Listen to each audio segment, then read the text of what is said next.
Hi guys, Merry belated Christmas and upcoming Happy New Year. All the best to you guys, family, and etc. Um, I'm off for the week and decided to come to work. I got to do some cleaning up. There's a working on an A6, or started on the A6 at the end of the year. Gonna finish up on it, but you can see all the junk here. I have a bad habit of collecting too much crap. I never know when the customer's left or picked up the vehicle, so then some of the stuff stays around, fuel pumps, throttle bodies.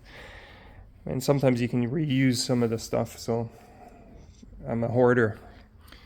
And then this is all left over from last week. What was it when it was our last day, last week of work for the year? So I got to do some cleaning up, get organized. Bought some new shop rags. And the main thing is that my Turbo M20 E34, the white one, it's back and running.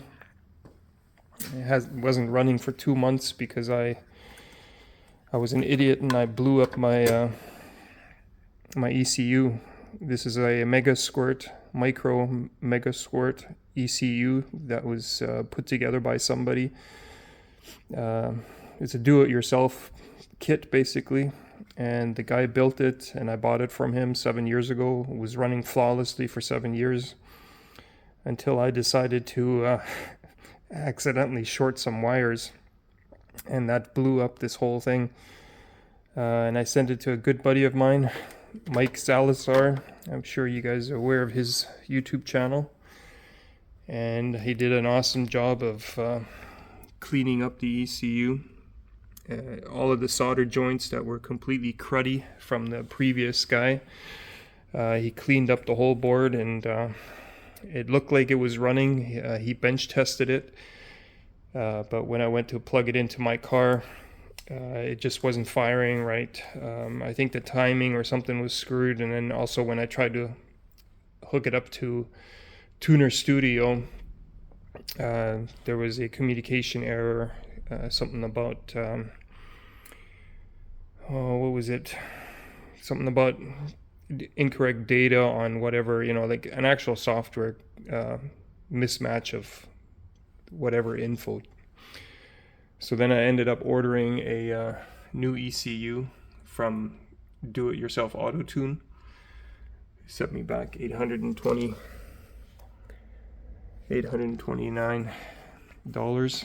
But the car is running again, and the ECU is slightly different. Even though it is plug and play, the configuration on the pinouts is slightly different.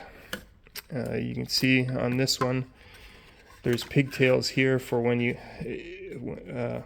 for people who want to convert it to distributorless ignition or waste spark ignition. I never got a chance to use these, so I just left my original rotor, distributor in place. And I still have the original distributor in place for the new ECU, with the new ECU. And eventually I might dabble with the waste spark. And then on this one also, the map sensor is not part of the ECU. So I had to splice a map sensor in where the original airflow meter was, the harness. Also quite simple. Again, that's why it was plug and play. So I just substituted a map sensor instead of the airflow meter. On the new ECU, the map sensor is internal. The new ECU is a bit bigger. So initially I was worried that it's not going to fit in my ECU box underneath the hood, but it seems to work fine. And it also has provisions for waste spark and a bunch of other stuff, launch control. All the pins are at the back of the unit, so you just add more wiring and splice in there. Yeah, so anyways, the car is up and running again.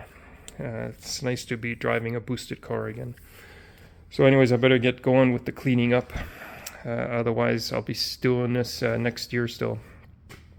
Wish you guys all the best.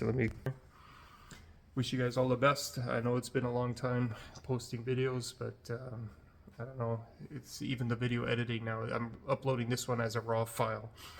I'm just so out of tune with the video editing, and still the time it takes to sit there and edit. And then I don't know, the video glass thing excuse is no longer working. I still have them here. I do want to get back into it, but I don't know, it's just I'm a lot busier here at this shop than I am at the other one, and I know it's all just excuses, but for those who know what it's like to do editing and video shooting and video production, they can understand. And after doing this for 10 years and now having a break for like 4 years, it's pretty difficult to get back into it. So we'll see. Channel's still growing slowly, 78,000 subscribers. I do want to get to 100,000, so we'll see what happens. I want that YouTube plaque. Okay, all the best for the new year to everybody. Thanks for watching. Take care. Bye bye.